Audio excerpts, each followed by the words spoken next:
सिर्फ 2 दिन रह गए हैं and Donald Trump will be in his office. Pakistan में ऑब्वियसली कुछ ऐसी डेवलपमेंट्स हुई हैं जिसको इस तनाजुर में भी देखा जा रहा है कि ये शायद आखिरी पुश था इमरान खान को बिल्कुल दीवार के साथ लगाकर एक ऐसी सिचुएशन में लेकर आना जहां उनको मनाया जा सके, कुछ ऑफर्स करवाई जा सके। आप भी इसी तरह देखते हैं कि इनके पास इसके अलावा कोई और ऑप्शन नहीं था?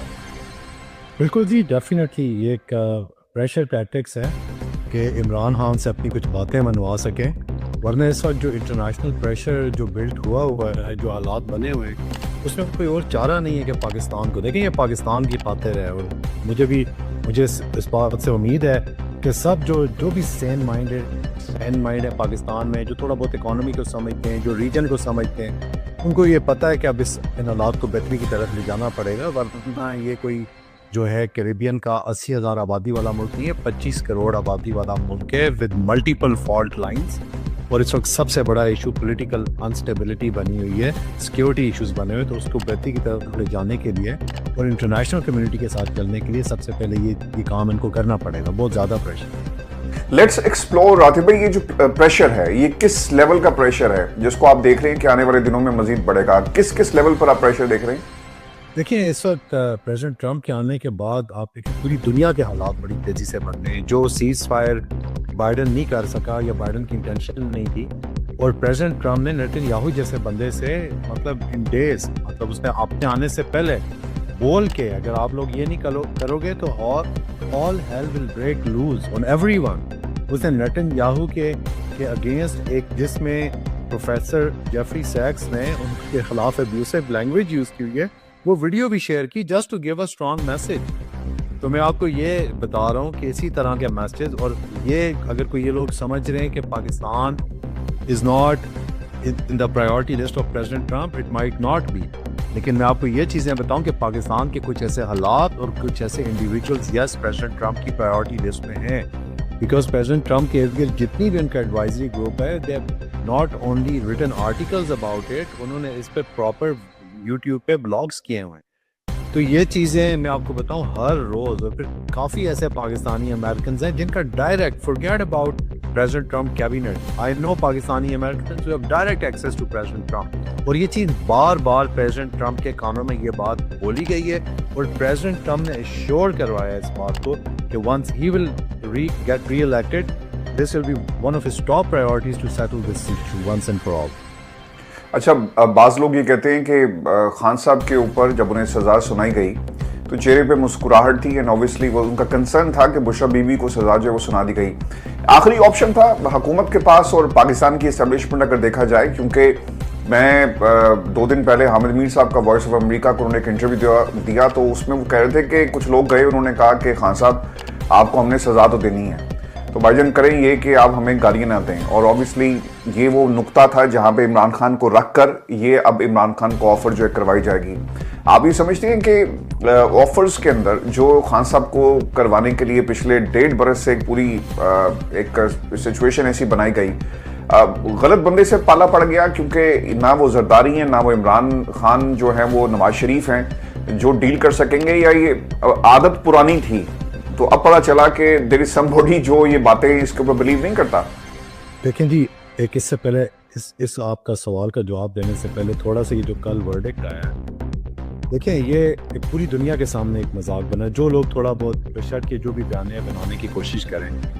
देखें, फर्स्ट ऑफ ऑल तो इसमें 3 चीज़ें इन्वॉल्व हैं। सबसे पहले तो ये चीज़ इन्वॉल्व है कि मलीर डेवलपमेंट अथॉरिटी की जो ज़मीन कोड़ियों के मोल जरदारी ने मलिक रियाज को बेची, कोड़ियों के मोल, जिस पे सुप्रीम कोर्ट का वर्डिक्ट आया कि मलिक रियाज 460 अरब रुपया गवर्नमेंट ऑफ सिंध को ओ करता है, तो जिस बंदे ने बेची वो आज प्रेसिडेंट ऑफ पाकिस्तान है, ठीक है।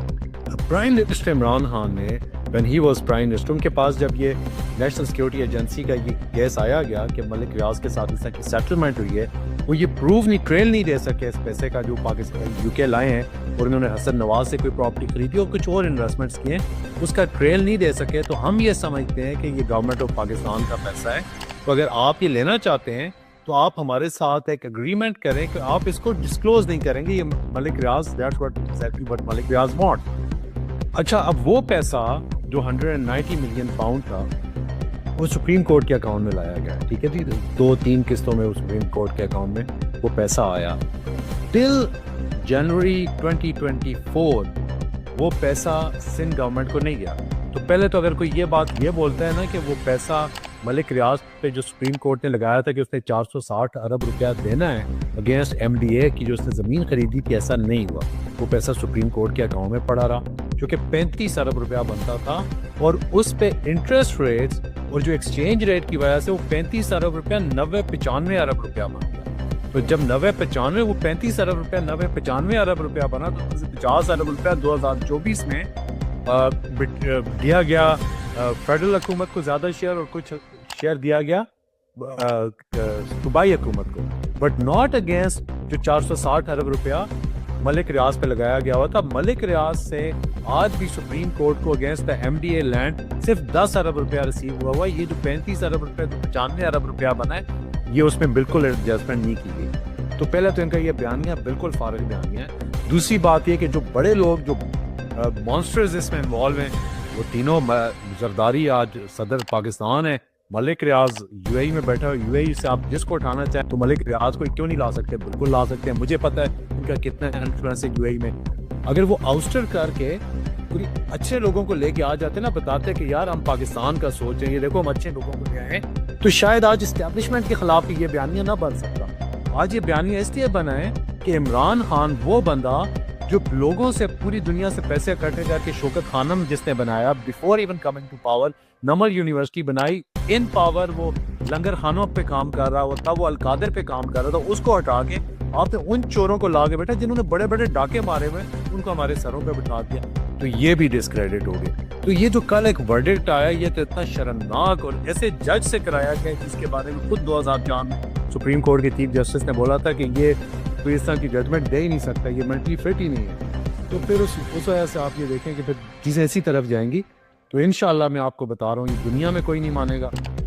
हम यहाँ पर भी ये बड़े क्लियरली, मैं आपको बताऊँ, हमारा इतना एक्सेस है कि हम US में भी, UK में बड़े क्लियरली यहाँ के पार्लियामेंटेरियंस को, ह्यूमन राइट ऑर्गेनाइजेशंस को ये ब्रीफ कर सकते हैं कि इमरान खान पे जिस किस्म के वर्डिक्ट्स आ रहे हैं वो क्या वर्डिक्ट्स हैं, और इसके मुकाबले में जो चोर डाकू हैं वो इस वक्त गवर्नमेंट में बैठे हुए हैं। और प्रेसिडेंट ट्रंप और उनकी कैबिनेट बार बार ये बात बोल चुकी हुई है कि प्रेसिडेंट ट्रंप को भी उन्हीं केसेस का और उन्हीं हालात का सामना करना पड़ा जो former prime minister Imran Khan को पाकिस्तान में करना पड़ा।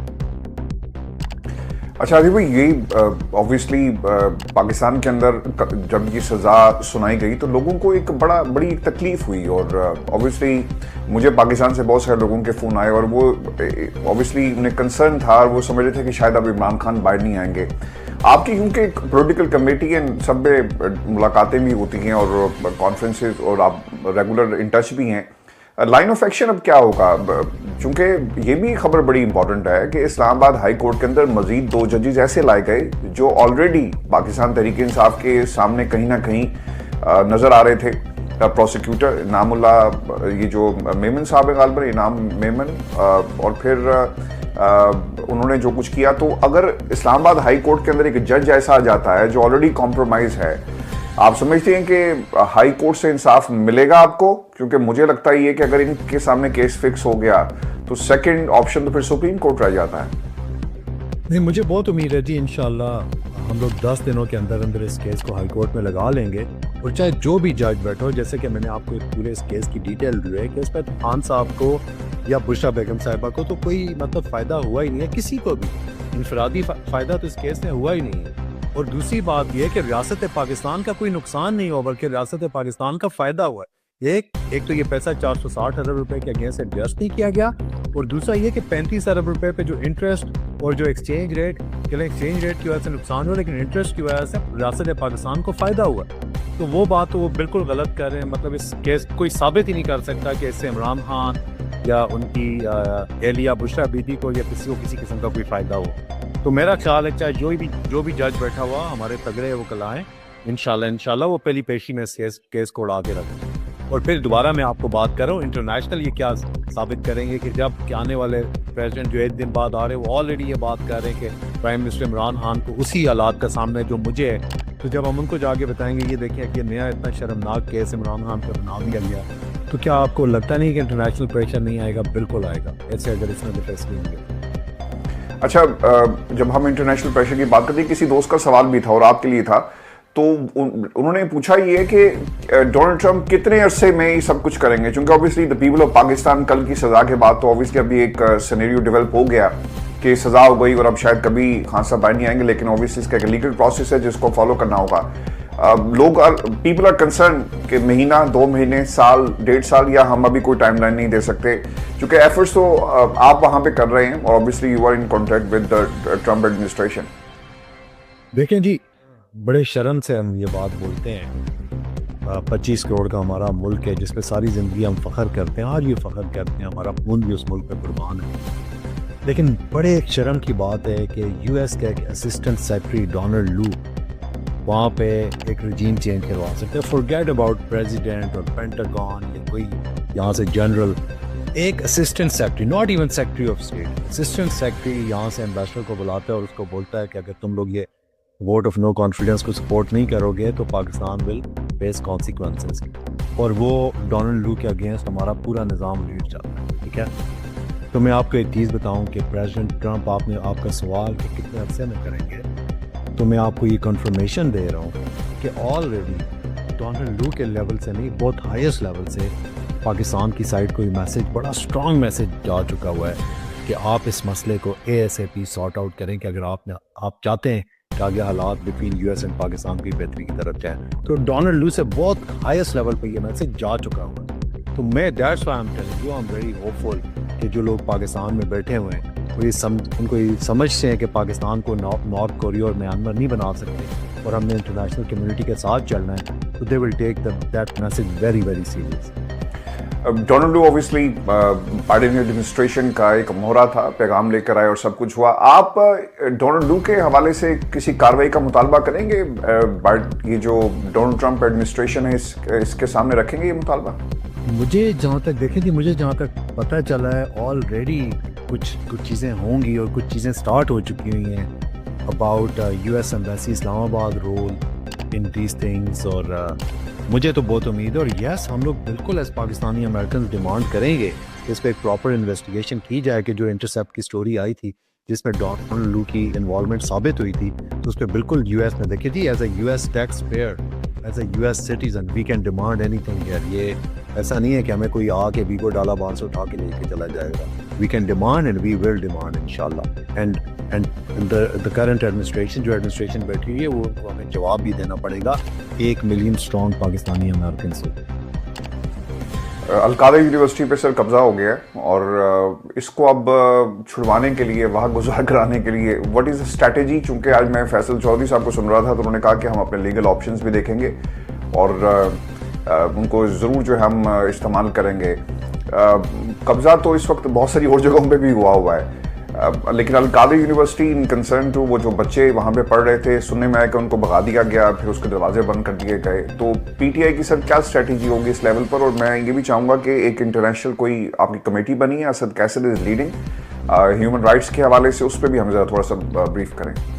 देखिए जी, अलकादा ट्रस्ट तो बड़े अफसोस की बात है जी, वहाँ 400 बच्चा पढ़ रहा था। खान साहब का मुझे और बर्की साहब को डायरेक्ट मैसेज आया कि आप प्लीज़ इन जो बच्चे हैं, जिस तरह आप शौकत खान है वो नमल के लिए करते हैं, आप इन बच्चों के लिए लोग ओवरसीज़ पाकिस्तानी से फंड रेज करें। और वो खान साहब किन लाइंस पे सोच रहे थे जेल के अंदर से, he was worried about the students of अलकादा।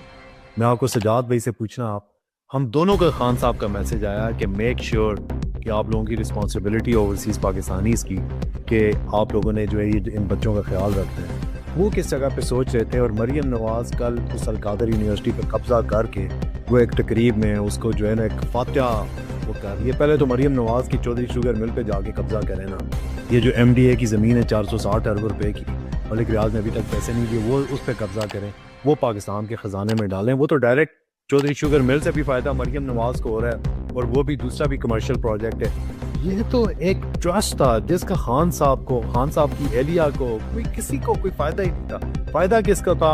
Pakistan के उन अनप्रिविलेज बच्चों को जिनको इसके अलावा और कुछ पढ़ने का शायद कोई मौका ना मिलता। उनको एक खान साहब ने मौका दिया, जो आपने उनसे वो भी ले लिया और आज आप अपने आप को फातिहा डिक्लेयर कर रहे हैं, जिससे आपके पंजाब के और बड़े स्कूल बहुत अच्छे तरीके से चला लिए कि आप अलकादिर को आप चला लेंगे। तो बड़े अफसोस की बात है जी, लेकिन इंशाल्लाह मैं आपको बता रहा हूँ, हम लोग हाई कोर्ट में जाएंगे, हम सुप्रीम कोर्ट में जाएंगे, इस केस को दोबारा प्रेजेंट करेंगे और ये केस हम जीतेंगे। इस केस में कुछ भी नहीं है इंशाल्लाह। और वो जो आपकी इंटरनेशनल ह्यूमन राइट्स के हवाले से कमेटी है, तो उसका भी थोड़ा बताएं कि क्या करने जा रही है। देखिए वो तो ऑलरेडी जी हम लोग तो काम कर रहे हैं पिछले 2.5 साल से। कमेटी ठीक है एक बन गई, लेकिन मतलब ये जितने भी इस कमेटी में जो लोग हैं, ये वो लोग नहीं है कि जिनको नेम रिकग्निशन की ज़रूरत है। ना किसी ने रिक्वेस्ट किया यहाँ पर मैं हूँ, सजाद बरकी साहब हैं, कासिम खान सूरी हैं, शहबाज गिल हैं, यूके में जुल्फी बुखारी हैं, अजहर मशवानी हैं, सारे इवन पीटीआई की सारी टीम है और बाकी लोग हैं यहाँ पर, इवन सिविल सोसाइटी के साथ मिलकर तो ये इशू तो उठा रहे हैं, ह्यूमन राइट जो वायलेशंस हो रही है सब कुछ कर रहे हैं। तो वो कमेटी एक रिकग्निशन दी गई है जिसकी हमें से किसी को भी ज़रूरत नहीं है। काम पहले भी करते रहे, आगे भी करेंगे, हम सारे मिल के ऐसे टीम करेंगे इंशाल्लाह। बहुत शुक्रिया। आतिफ खान हमारे साथ मौजूद थे अमेरिका से। विर्जिए हमारी आज की निशिस्त थी। अपने कमेंट जरूर भेजिएगा और चैनल को जरूर सब्सक्राइब करें। मुझे और आतिफ खान साहब को इजाज़त दीजिए। अल्लाह।